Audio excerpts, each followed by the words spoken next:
This is going to be attempt 2 at a base for a fluid art butterfly. I tried a Dutch pour base and really liked the base. It's too dark and it's too fussy. It needs to be simple. So my plan B, my second attempt, is going to be flip cups, just literally with 2 colours, white and 2 shades of a pale blue. I'm going to let it dry and then hopefully create a butterfly out of flip cup chameleon cells. So fingers crossed this works. This piece is going to be part of a collaboration with Anna Blount. She creates lots of beautiful animals out of fluid art. She's got a microswipe technique, which I think is her own custom technique. So it'd be so interesting to see what she does. So she's also going to do a butterfly. Yeah, just looking forward to getting started. So as I said, I'm just using 2 colours. So this is just Montmartre white. This is cerulean blue. Which one is it? Essentials Royal and Langnickel cerulean blue. But that is 50%, no, it's probably not, it's 60% white, 40% of the blue. And this one is about 80 or 90% white, 10 or 20% of the blue. So I wanted just very simple colour palette. That it's a really nice bright fresh blue, so I think it will be perfect to create a kind of sky background. It's mixed with PVA glue and water. It's nice and fluid because I want the colours to overlap nicely. I want them to flow nicely on the canvas. So it's about 3 to 2, 3 parts PVA pouring medium to 2 parts paint. So I'm just going to layer up some little cups. It's a 40cm canvas. I've got 7 little cups here. I think that will be enough. So I'm just literally just going to layer them up, some layers of each colour. I think I will vary the way I layer them.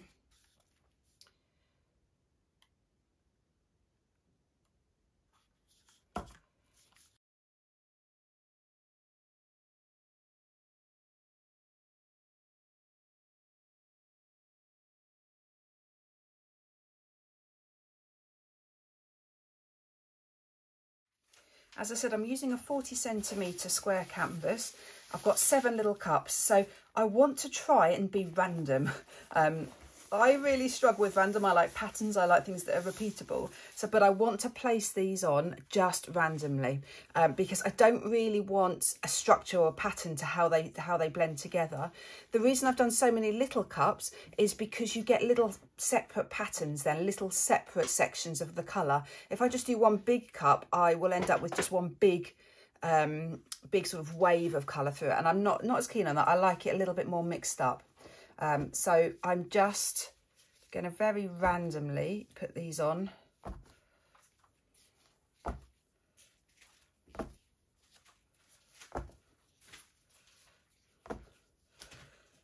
Right, just give that a minute just to drain down. There's no silicone in this at all, so I might get some cells, but that will just be because of the different colours, the interactions of the paints. It's not deliberate. I don't necessarily want cells. So I'm literally just going to tip these over.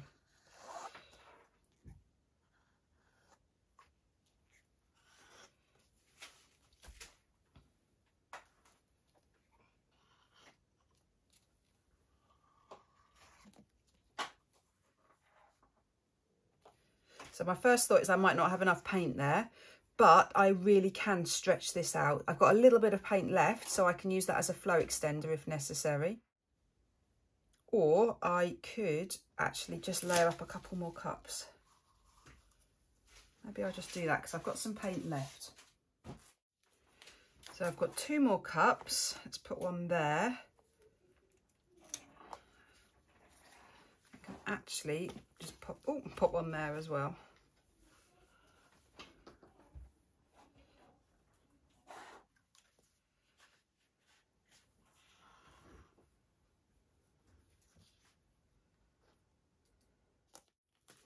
Right, I'm going to burst the air bubbles. There's quite a lot of air bubbles in this. I only mixed up this paint about an hour ago, so unfortunately that means there will be air bubbles. But that to me that just doesn't matter, because this is going to represent the sky, so there might be little speckles, can just look quite natural. Oh, there's a massive lump of something. Let's get that out before I start tilting. Right, so let's tilt this. So I'm just going to move it around just to get, that's it. So those gaps in the middle are now covered. Plenty of paint on here now.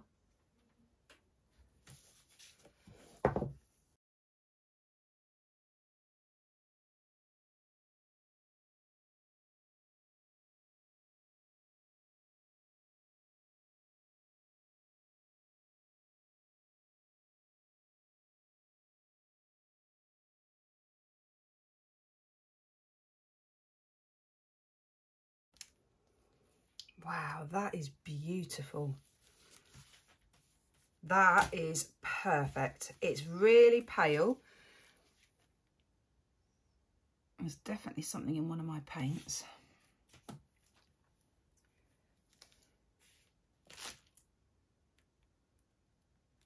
Really pale. You can see the different colours. It's quite there's quite a lot of transparency to it. So that, I think, will work really, really well for my butterfly. Really happy with that.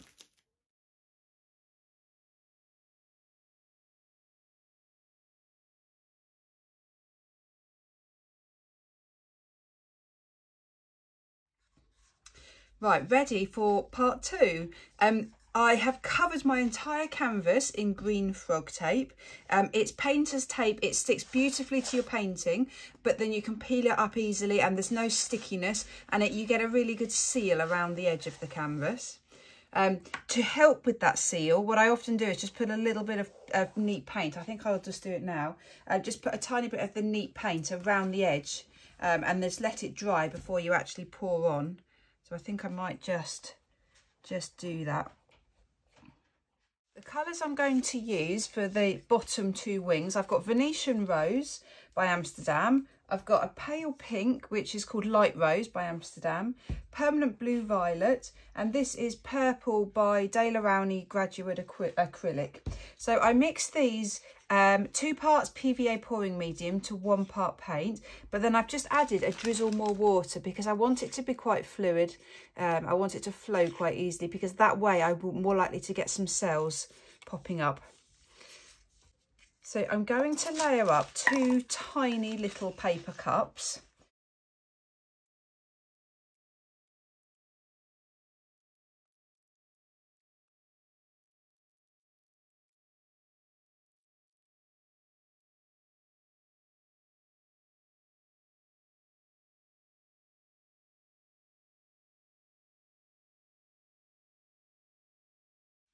So this probably looks really strange now, but I've just put a little barrier all the way around, apart from those 2 tiny little gaps, which I'll use if I need to tilt any off.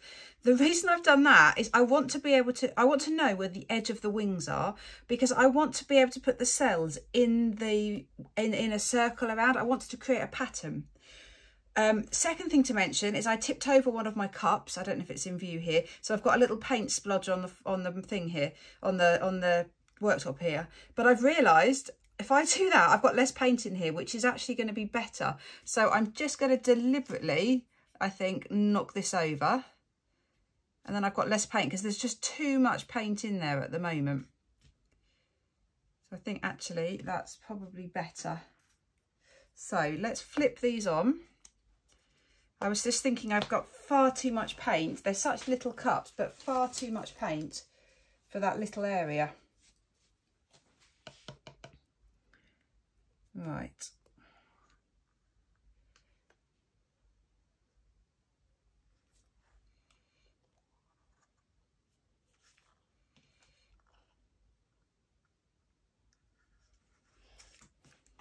All right, so far so good. I'm just going to tilt this around now so I can get it all covered.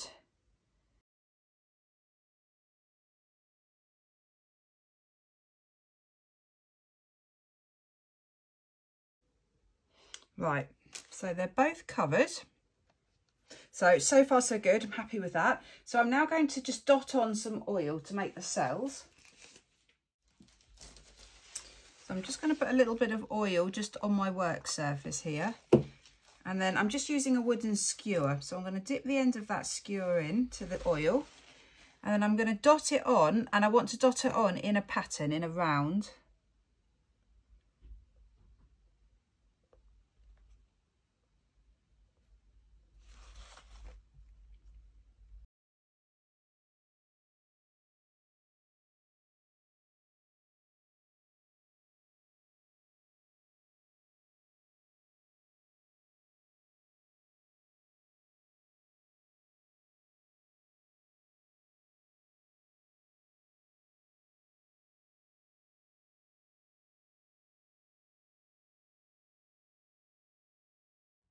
Pretty excited. This is working. I'm really pretty excited. I've got a pattern, and that is what I wanted. The colours are fab. My worry with it is I've obviously got this tape up the side. I could take the tape off now, or I let it dry, but when I then take it off, it's going to have a ridge. So not quite sure what to do. I think I might leave it. And then if I've got a ridge, I will use some sort of a relief gel or something just to bridge the gap, I think. But wow, so happy this is working. So then I'll let this dry and then repeat it exactly the same for the top two wings.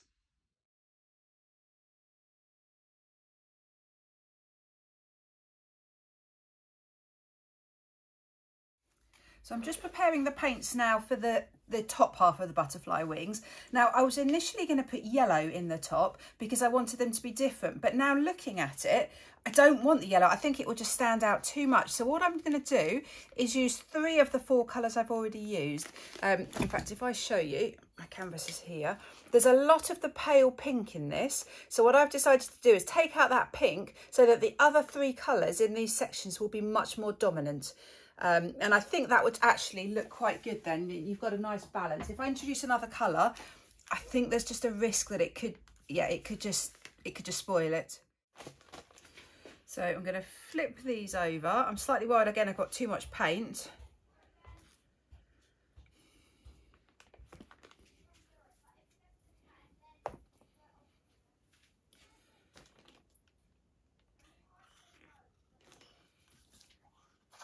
So I took those cups off quite quickly as opposed to letting them drain then.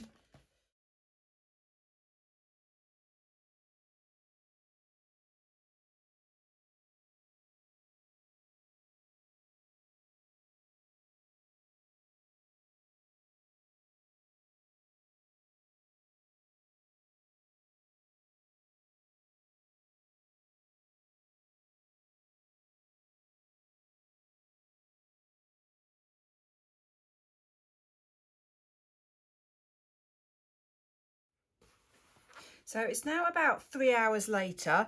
I checked on my painting and I really was disappointed and not happy because the cells that were there had not expanded further. I was really hoping, although the cells were quite small when I left the painting, I was hoping they would just naturally expand a little bit as it was drying to match what I've got on these wings here, but they hadn't. So I just felt really disappointed. So I decided to wipe it. It's still wet enough, as you can see, to wipe the paint. So I've wiped it out and I'm just going to go again. So I've remixed the paint. I've got 2 cups here, exactly the same layering and colours, but they are just a bit thinner. So I've just tried to make them thinner so that when I put the oil in, the cells will expand more.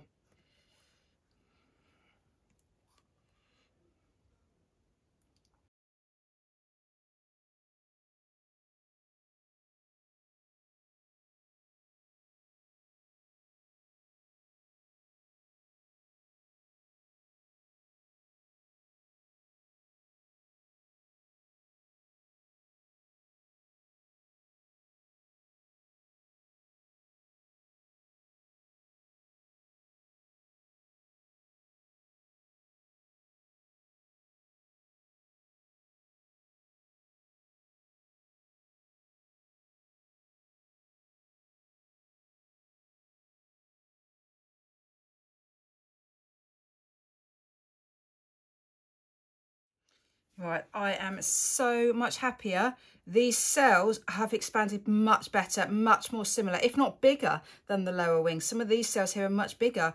They won't get bigger still because they're now pushing against each other. So I can now put this to dry quite confidently that I'm quite happy. This one I'm not as happy with, the slightly less definition, but I think that's just where the colours have been layered. Yeah, but overall, much, much happier with this.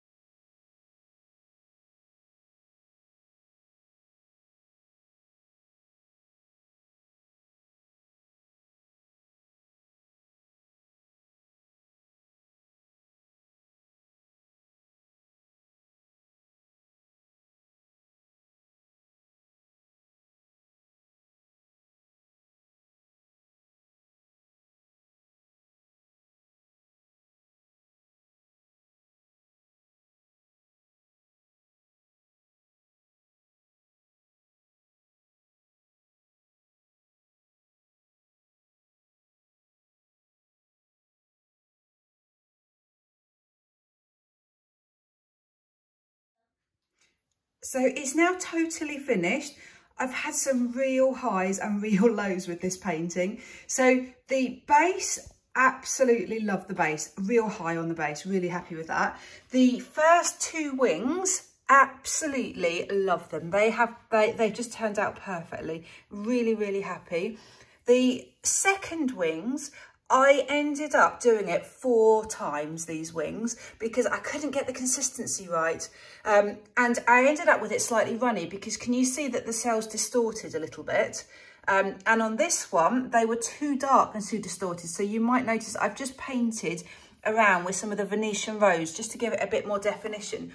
When you look up close, you can really see it. But when you step back, I don't think you really do see it as much. I think it blends in better. Now, I wanted the top wings to be different from the bottom wings, so that does work. But in hindsight, I should have mixed all the paints at the same time and somehow tried to pour all 4 wings at the same time, because then I would know that the consistency was the same, so that the cells in the bottom compared to the cells in the top would have been the same. So if I did this again, I would definitely do things differently. Having said all of that, I'm really happy with it. So I love the fact that you've got the same colours, top and bottom, but just they're different. So as I said, I just left out the pale pink in this top section. So it's a lot darker, a lot moodier. The bottom wings are just a bit lighter and a bit fresher. So I then hand painted the body. There were a few places like here where the paint did leak underneath the frog tape. There were quite a few places, so I ended up just going around the edge of the whole butterfly wings just with some of the purple, just to define it more, but also just to give it a nice crisper, more even edge. And then it just looked a little bit plain on its own. It looked a bit bare, just the butterfly on the base. So I've then just simply added lots and lots of dots. I quite like dots. I think they just pull things together, and I think they also give a little bit of motion. So maybe it looks like the butterfly is moving a bit because of the dots. I don't think I really needed the dots at the front here, but then it just looks so bare here without them. So yeah, really happy, really love the result. Would definitely change these, definitely do things slightly differently next time. But I've learned so much on this painting. Yeah. So what do you think? Please let me know in the comments what you think of this, whether you think the end result works or not. Really enjoyed doing it. So now if you have a look in the description box of this video, and you'll find the link to Anna Blount's butterfly video. She's done an incredible blue butterfly, absolutely stunning on a green base, absolutely beautiful. So have a look at what of her interpretation of a butterfly. She's used a totally different method to me. So it's really great seeing a similar project, but totally different technique to get the result. If you like this, please do hit the thumbs up button. Please do subscribe to my channel. Great, thanks for watching. Bye.